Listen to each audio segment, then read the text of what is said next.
female founders, we get very different questions than male founders. Yes. Much more about the risks and what could go wrong. And we found that when we just answered based on what we think, people really didn't buy it. So what we started doing instead is that we found male mentors that the VCs would know who were and that they would respect. And then we just said like, oh, this man said that it's best to do pricing like this, or this man said that we should do it like that. So we were actually referencing what another man said to them, made that very clear and why he had said it instead of why we said it. So would that, I mean, I'm just going to pull one out of the hat, but would that be like, oh, Paul Graham said this, or Brad Feld said this? Exactly. Recently. Yeah. We are doing dynamic pricing like this because Paul Graham told us in a meeting, and when he was scaling this company, that's exactly how he did. So we just copied his strategy one-to-one, even if it wasn't true, because the words of a man who's not even in the room carries more weight than our words did. So you gotta know your tricks.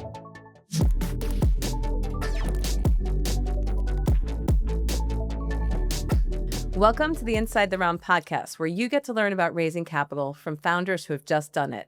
I'm Helena Fogarty. I'm a fundraising expert who helps startups raise their seed and Series A rounds. And today I'm joined by Anna Sophie Hartvigsen of Female Invest. Did I get that right? You got it right. Excellent.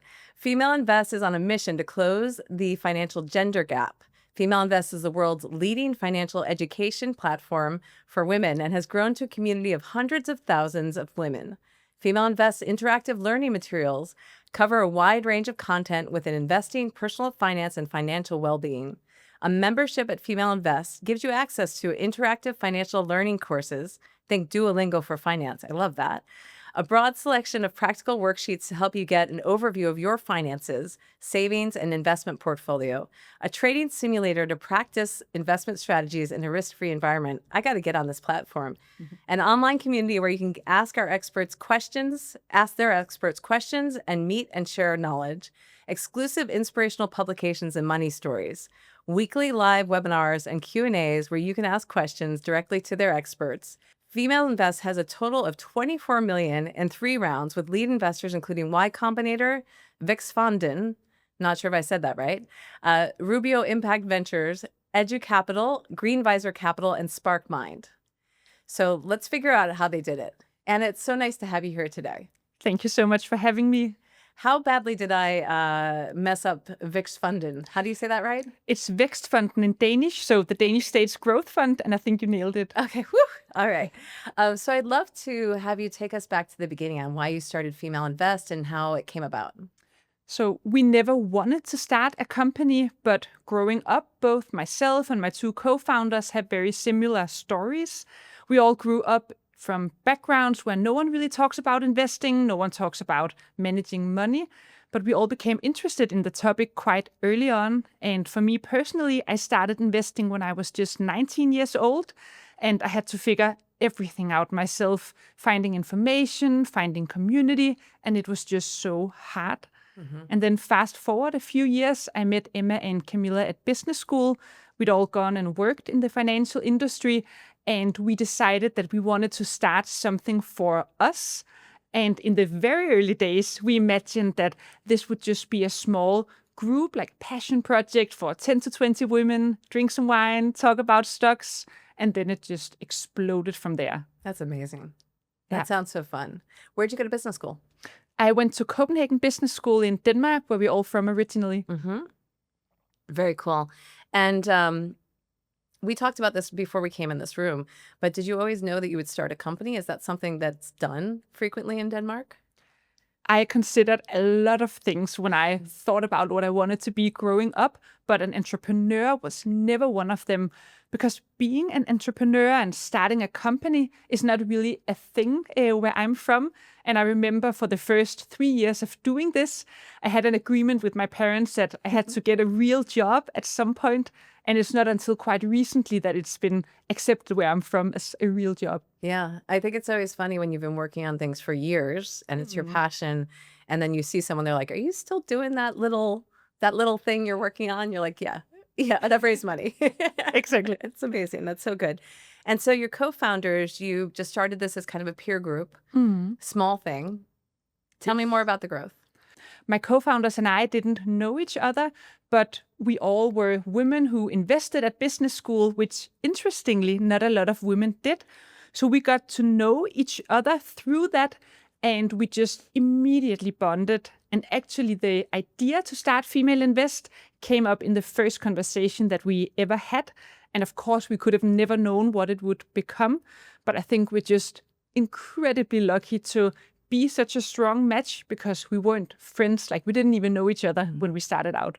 Yeah, there's so much thought about choosing co-founders in the right way, but it seems like you just kind of came together and the chemistry was there. Do you have well-defined roles within the company? Yes, we have very well-defined roles which fit both our skills and our personalities. So Emma, one of my co-founders, does tech. Camilla does all data, finance, content, and I do brand, marketing, partnerships. Excellent. How did you know that this was going to be big? How did you know this was going to be potentially VC backable? There were a few moments on our journey. I think the first moments came very early on when we started hosting in-person events, and the demand was just out of hand. So for context, we used to do these in-person educational events, but we made it fun, DJ, champagne, like really cool. And within the first year and a half, we had more than 25,000 women at these events. So we became, a road show. Tickets would sell out in minutes. That'd be a secondary market for the tickets. And that's when we knew, okay, maybe this could be a business. When we then started it as a business, we had no money at all. And with no money, I don't mean someone gave us, $50,000 to start off with. I mean, no money at all. And we never heard about fundraising. So it was actually investors reaching out to us that kind of started the process of raising money. But we bootstrapped up to the first 10 full-time employees. That's amazing. I mean, I'm just floored that you were able to start this thing and all of a sudden it becomes like a road show and a party. Yeah. I mean, we worked with so many banks, financial institutions, big companies just to physically get space to fit all of these women. And over again, we were told that, they'd hosted female-focused events before. They knew what it would be like. We could get a group room for 10 to 20 women. And every time we just, filled up their biggest spaces, had them remodel their ground floor or whatever so we could fit all of the women. Yeah. And it was just so fun. It was like a movement in a very tangible way, long before community became the buzzword that it is today. Yeah, that's amazing. And like just getting people excited about finance and improving their own financial situation is incredible. Like the impact that you've had already, that's just wow. Like that's amazing. Thank you. I think a big part of it was also that we made it about more than money, because a lot of the members and community members we have today never thought of themselves as investors, but because we made it, fun, light, we made it about freedom, power, independence, then it draws in a whole different crowd who never knew that they should absolutely be doing this. Yeah, that's huge. And the impact is not just for today. The impact is going to be throughout their entire life. Exactly. Yeah, that's amazing. So you didn't have a good network of investors. We had no network at all. So tell me how you go from not even knowing how to raise money to people coming inbound for you, and then how you turn that into kind of a good situation for you versus like I would imagine if I were approached with my first company without knowing anything and someone said, I'll give you 100,000, I've been like, okay, 50% of the company, like just being clueless, right? So how did you educate yourself and say, this is awesome, we're happy to have you coming to us, but we need to do this the right way? We were so close to making very big mistakes. Yeah. In fact, in the early days, we were very close at selling 15% of the company for $40,000. Right. And we went so far as to have contracts drawn up. And then we ended up backing out because we could just feel that the vibe wasn't there and the match in terms of values wasn't there. So what we did then, because the people who came inbound weren't aligned with our mission, so what we did instead is that we printed out our pitch deck and like we laminated it, like a little book. And then we just carried around multiple copies with us at all times. And we handed it out to people who we thought would maybe know someone. And that's how we got the first angel investors. and we got very high-profile investors in the Nordics, which was incredible. Yeah. And then shortly after, we were accepted into YC, and that, of course, opened the door to the VC world.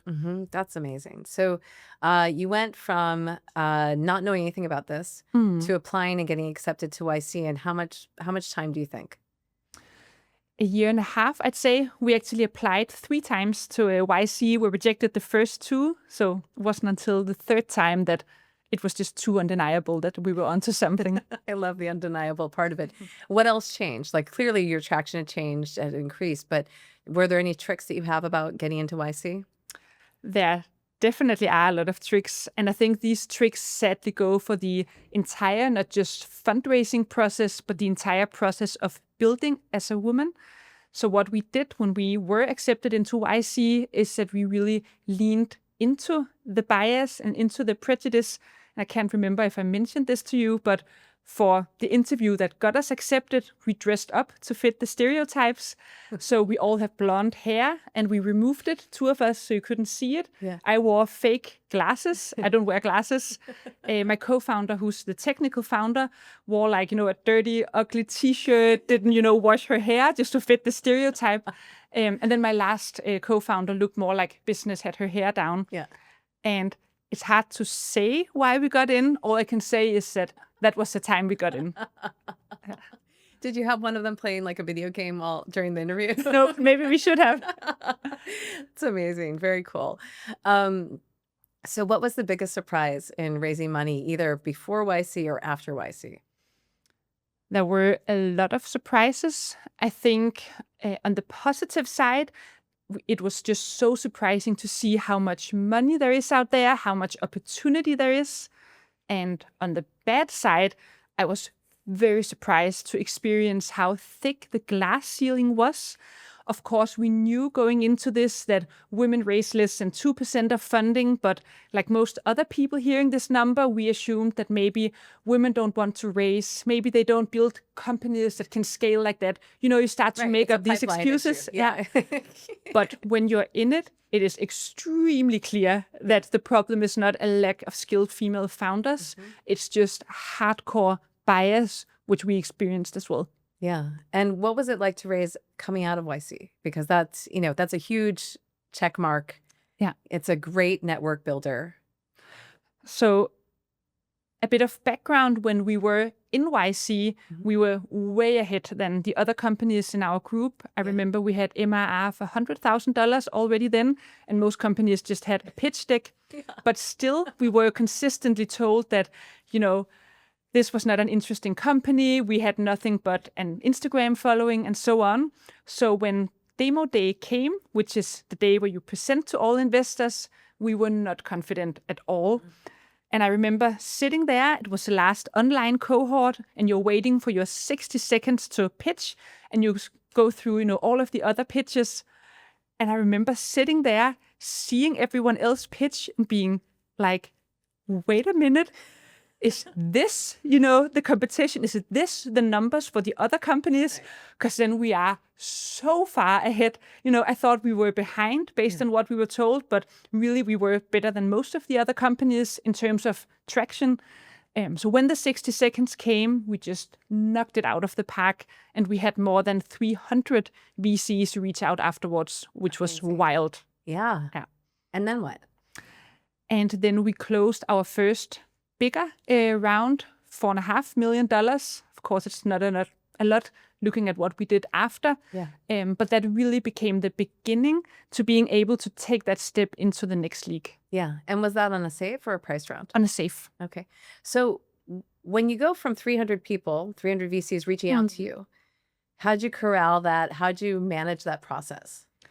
So now when we fundraise, it's very, structured. We have systems for everything. But back then, because it was the first experience and completely unexpected, it was a lot of meetings and a lot of chaos. Yeah. And ultimately, it came down to who we liked, who else they had invested in, and whether or not they were aligned with our mission, because that's incredibly important to us. Yeah.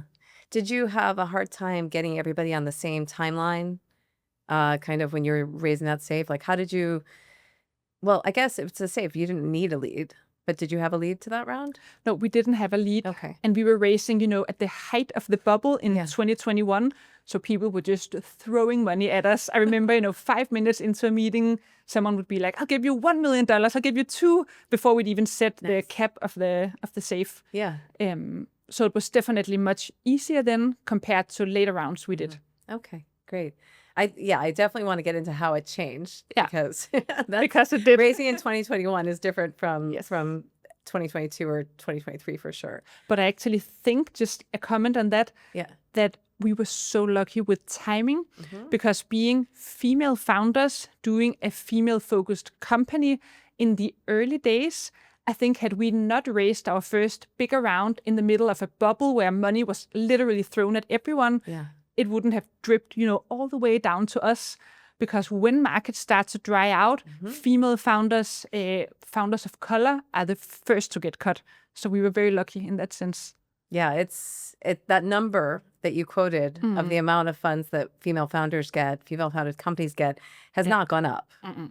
It's gone down the last few years. And any other group of people that is not your stereotypical founder with pattern matching, when money drives up, it just doesn't go to the diverse founders. No. It's very frustrating. So what was the biggest challenge during that first raise after VC?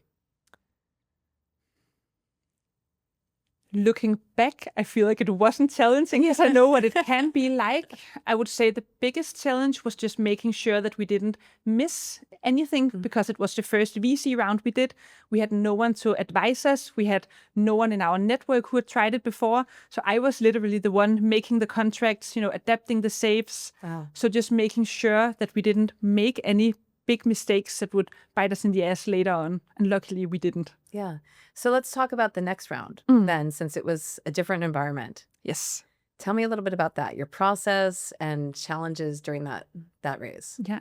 So we raised a little bit just kind of between the YC round and our Series A, just from inbounds, and when it fit, we always did things our own way a little bit. But then last year, we decided to do our Series A. And we were aiming at raising around $10 million. And that was a completely different game. We spent around half a year warming up, just building network, drinking coffee, having dinner, getting the word out. And then we opened the round in Q1, which is usually our best quarter.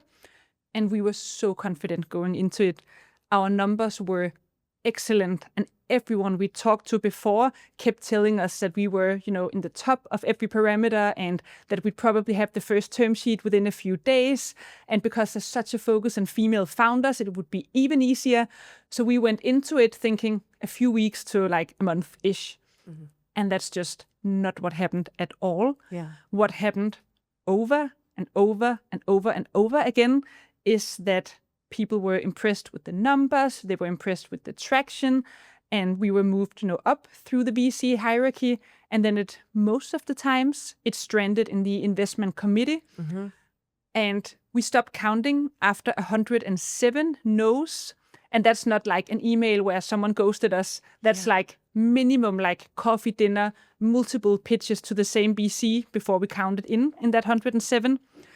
And in the end, you could just see that pattern of the junior women in the fund being so excited, the people in the middle not really understanding what we do, but liking the numbers, and then the investment committee, which would usually just be like 10 old white dudes. And as soon as you log on the call, you can just see it's game over. Like they hate what we're doing. Yeah. That's wild. Yeah. So how did you get it done then?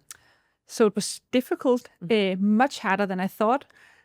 But in the end, we found a co-lead for the round. And then one of our biggest existing investors stepped up, and all of our other existing investors followed, everyone who could afford it. And then ironically, we started having a lot more interest. And we actually ended up having 5 term sheets to lead the round, which was incredible. Yeah. But yeah, ultimately we chose one, but it took some time to get those 5 term sheets. So let's go into that. You spent 6 months warming up relationships. Yes. Coffee, dinners. Yeah. Is that also in getting warm intros, or is that actually meeting with people at the funds during that period of time? Both. Okay. Both. And how did you manage it when you were meeting with someone with the fund, but you're not raising, but you will be raising? Was it just contextual saying, hey, we're not raising, but I'm happy to talk to you about what we do and take it from there? This was extremely tricky, actually. So going through Y Combinator, you get very extensive coaching on how to fundraise. And rule number 1 is that you need to have coffee or speak with as many VCs as possible, but you must not share any numbers. Just get them hyped by you, the company, the vibe that you're doing something cool, so that they're just thirsty to know once you start. So we tried doing that. But what no one tells you is that this only works if people think that you are the type of person who could build a good company. Because as women, when we try to pull this strategy, everyone just assumes that we aren't sharing numbers because they're shit. So what happened is that no one would call us back, no one would reply afterwards because they just assumed we had nothing. That was the assumption.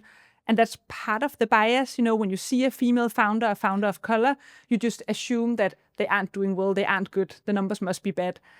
So that was pretty hard for us. So we ended up sharing just all the data in the warm-up phase as well, which created a lot more pressure to keep growing because we knew when we come back in 6 months, this better be double.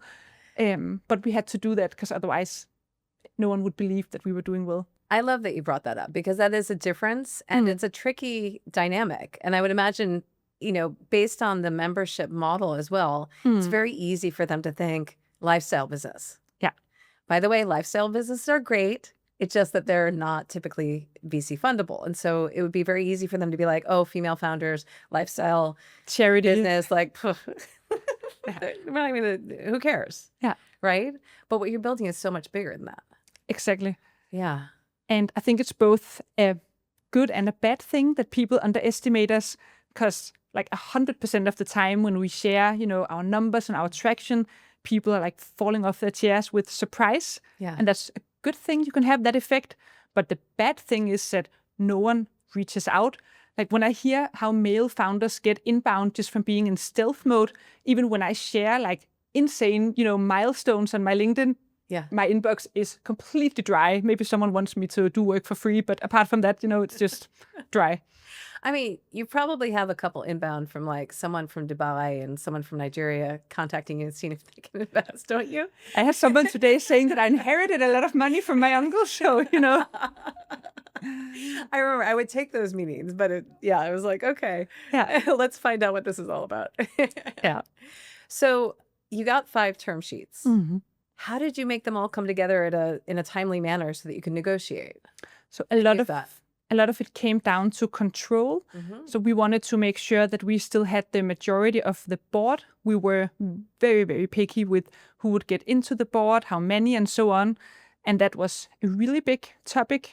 Then also some terms we were quite picky about. Of course, valuation. So in the end, I would say it came down to terms. And then we really trusted, especially one of the investors we went with, because we knew them very well already.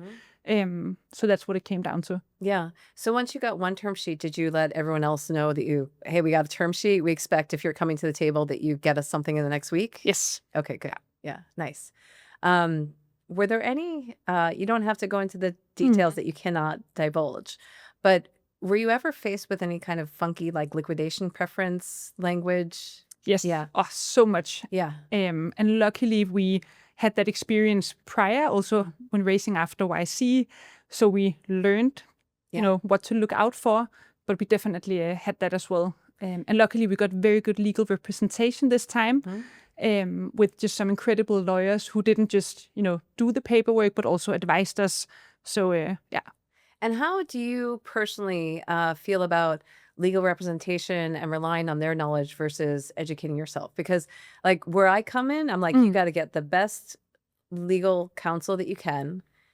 And I mean, you can read Venture Deals as much as you want. You can read all those books as much as you want, but my brain's not going to hold on to all the different variations. So I feel like relying on legal counsel to help you understand what these terms mean is really important. But I know some people are like, no, you got to be able to do that yourself. Where do you lie on that kind of spectrum? We try to do both. So we try to educate ourselves like extensively, like reading about it, podcasts, talking to other founders, talking to lawyers. My boyfriend is a lawyer in financing, actually.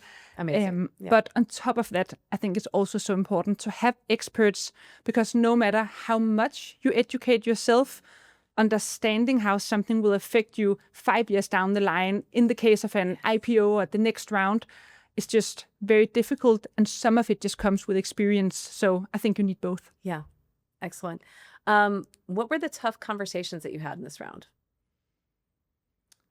We had many tough conversations, I'd say primarily around control, and then around the fact that a lot of VCs did not like that we are 3 co-CEOs, because they were afraid that we would, fight or that it would be inefficient. But we believe that being 3 co-CEOs is one of the reasons why we made it this far, and it just works incredibly well for us. And then on top of that, when we talk to male founders who are 3 co-CEOs, no one fear that they will fight, So that was definitely, some tough conversations. That's funny, because I worked in a startup many years ago, and the co-founders were literally fighting. Like, oh, they were? Yeah, literally physically fighting. But I can see why. I mean, it's so intense. I think being co-founders is much more intense than being romantic partners. Because with your partner, you make decisions maybe twice per year, big decisions. Where are we going on holiday, whatever. With your co-founders, every day, big stakes, big budgets, big consequences. So I can see how you could easily fight. But luckily, we've been a good match, and we put a lot of work into the relationship. Yeah. So going back to that round, 6 months warming up. And then how long after you kicked off conversations would you say that you close? Or money in the bank, let's say? So we kicked off in February-ish, and we signed it in the first week of July, which was also my co-founder's due date. And she gave birth a week later as the money were wired, like that day. Yeah. That's cool. A very auspicious date. Yes. Whatever date, that's amazing. Were there any times that you were thinking, maybe it's not the right time to raise, maybe we should table this? Was it ever that hard that you thought of quitting? It definitely was, but not because it wasn't the right time. We had incredible metrics, incredible traction, a very clear, strong plan. So it wasn't because of that we thought about quitting, but there were times where I seriously thought to myself that maybe the glass ceiling just is too thick for us. Like throughout all of the years we've been doing this, we've overcome any type of challenge. We've done the impossible over and over again. And I have so much belief in us as a team and us as a company. But this was definitely the first time where I was like, maybe this challenge of bias just is too big. And maybe it was just very naive of us to think that when no one else, can manage to break these glass ceilings, when the numbers are so small, to think that we could do it. And it came pretty close to not happening. Yeah, but you did it. Yes, that's true. And by the way, we just had to update our numbers as we were walking in here, because this round has continued to grow. Yes. This is amazing. That's fantastic. So that was a round done last year. Yeah. And what is the round that you're doing that you're still closing? There's money still coming in right now. So the extra $1 million we got was actually from the Danish State's Growth Fund. And it just took a really long time. Okay. Excellent. But we're not racing right now, thank God. So do you have any advice for founders who are getting started with a company, going out for the first pre-seed or seed raise?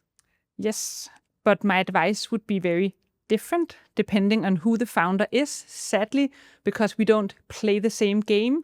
The rules aren't the same. We're not racing in the same world. I think for male founders, white male founders, there's a lot of great advice out there. Go look at what YC is saying. I'm sure there's a lot of good stuff. If you are a female founder, which is what I can speak to, even a white, able-bodied, young, so extremely privileged female founder, there are a few pieces of advice. The first one is what I already said. You don't play by the same rules, and the sooner you realize it, the better. The next one is most VCs do not care about your mission. A lot of female founders I meet have mission-driven companies, and when you pitch, the impact that you can have and the vision for that, is a big part of that pitch because it's a big part of the company, but remove it. No one cares. If anything, it drags down because they don't take you as seriously. We are mission-driven. We have zero about the mission in the deck because no one cares. Yeah. And it drags us down. Yeah. Third piece of advice is don't get stuck with junior people. This happens very easily when you are a female founder, that you're just passed around between the women in the VC who are sadly most often in non-decision maker roles at the bottom of the VC. And then you can just spend so much time on meetings that aren't going anywhere. So we ended up saying that we only take one meeting with a junior person. And if we can't get a partner meeting after that, we're not continuing.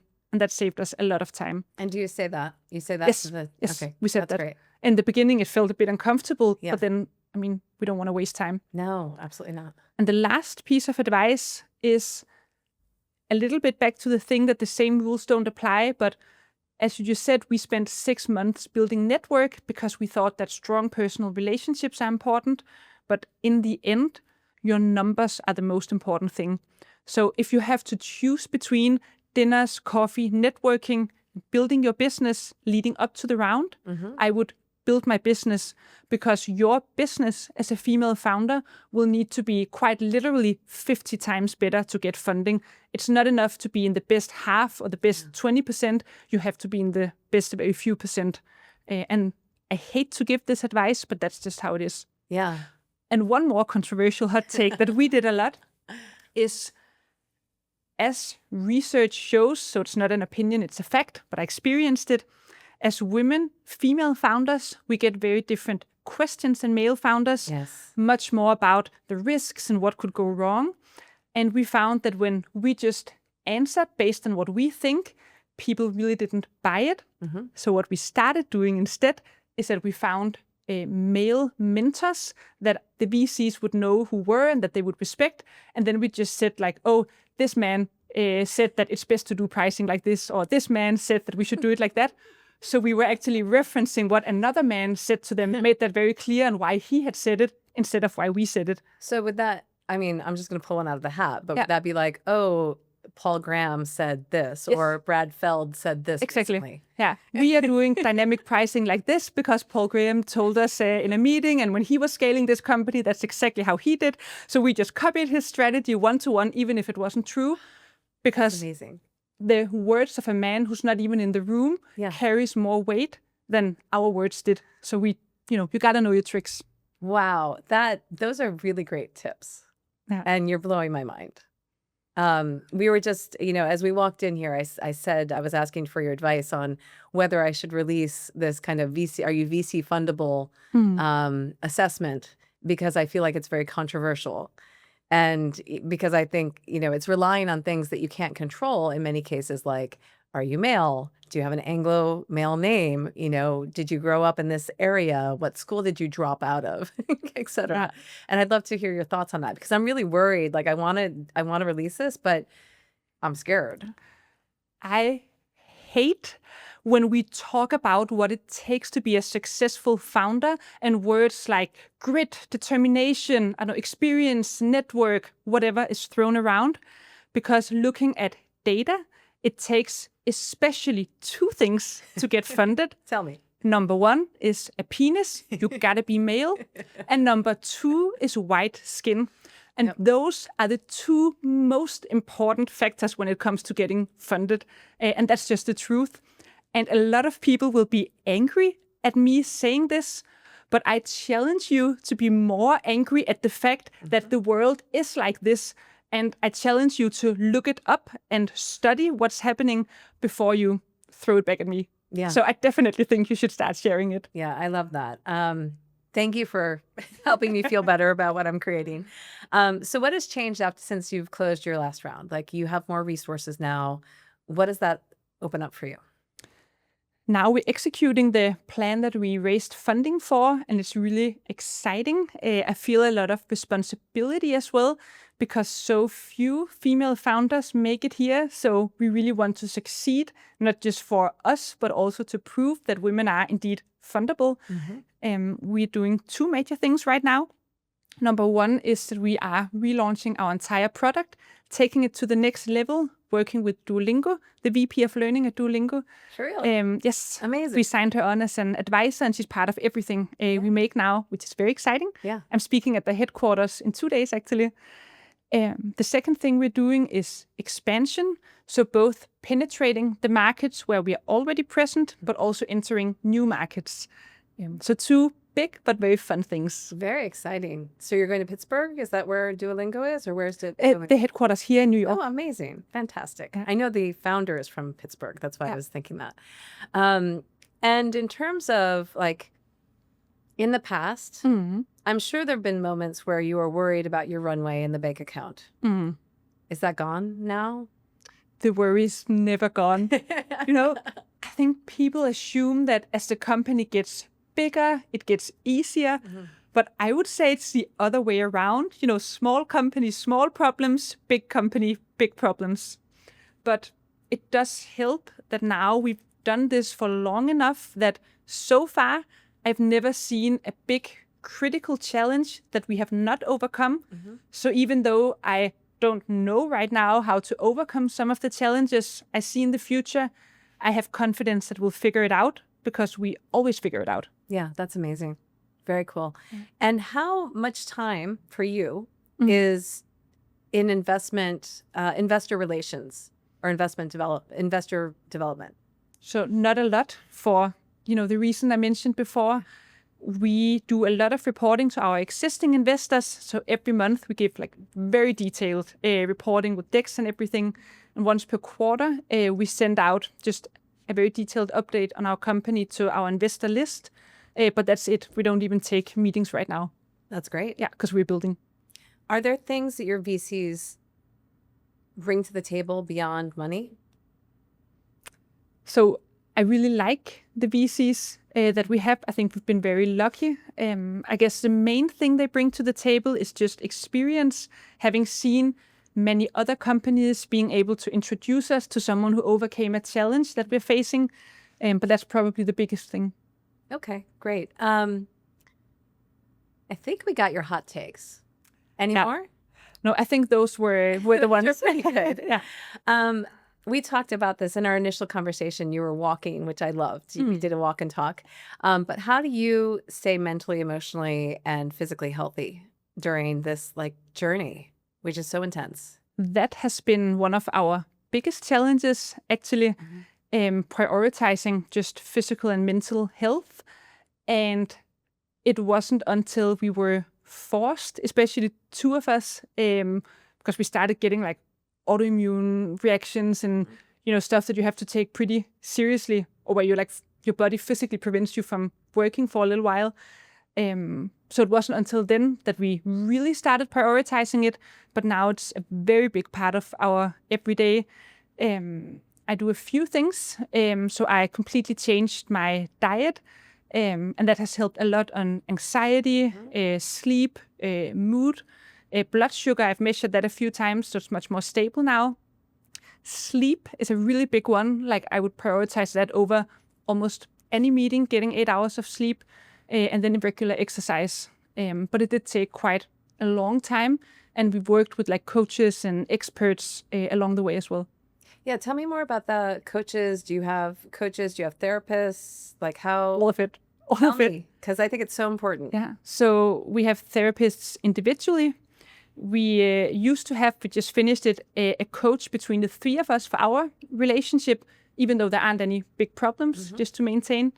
Then we did a very long program that was done in combination between a mental health coach and a physical coach, where we had all of our important, values measured from, glucose to cortisol levels through the day and so on.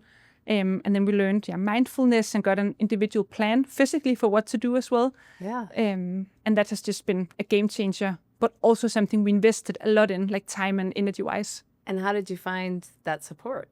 The right people? I think when you get desperate enough, you start reaching out, and in the beginning it's I don't know anyone, or this is too hard, or it's not needed. But then when you hit the wall, you just you find them. I can't even remember how, but that's amazing. I think it's so important. And we're going to do a series about, the stresses of founderhood as well, because there's so much that we don't talk about, whether it's, surviving during times when your health or your finances are not good and still showing up powerfully. Like it's all there, but we hide it very well, I think. Definitely. Yeah. How has this journey changed for you since you started? I feel like it changes all the time still. I think I feel a bit more calm now than I did just a year ago. I feel more calm in terms of knowing that we do have the skills to overcome very difficult things. Our team right now is the best it's ever been. Like I would hire everyone again in a heartbeat. It's amazing. And that gives a lot of confidence as well, that we have a group of smart people who are working with us. And then, of course, the vision and the mission just gets bigger by the day. I'm going to go back a little bit because I just have a question, and it has to do with some clients that I have right now. We're in that moment when we have a wire date, signed term sheet. Yeah. And we're all feeling a lot of anxiety. It feels like there's higher stakes right now, even though it's more sure than it's ever been. Do you remember that? Is that something that you experienced as well? Or is that just strange US anxiety? No, definitely. I think that's a good reason to have a lot of anxiety between signing and the wire date, because in that time is when you tell everyone else that you close the round, you say goodbye. So if it falls through, you're completely and utterly fucked, like more so than if you hadn't signed. So I completely get it. I think also a lot of founders, because it's so intense working on a company, you end up tying a lot of your self-worth and identity to the company. So in moments, it feels like if the company fails, I fail. And I think it's also been some work to keep the same dedication to the company, but also untying it from your identity, because that's just too much pressure. I love that. That's so smart. Yeah, absolutely. I think that's it. Do you have anything else you want to share? You've been so full of helpful tips and anecdotes. It's been amazing. Oh, thank you. Well, I'm just so happy to be on. And of course, for anyone listening, even though it is very difficult to raise funding, it's also important to remember that it only takes one. Like even if you get 300 no's, if one person say yes, that is all it takes. So as long as you keep going, statistically, you would hit someone at some point. Just don't give up to all the underfunded founders that are listening in. Love that. Thank you so much for sharing your fundraising journey. What we do here is really to help other people understand what is possible. And you've done so much of that here. Thank you so much. Absolutely. And I'm Helena Fogarty, and this was Inside the Round.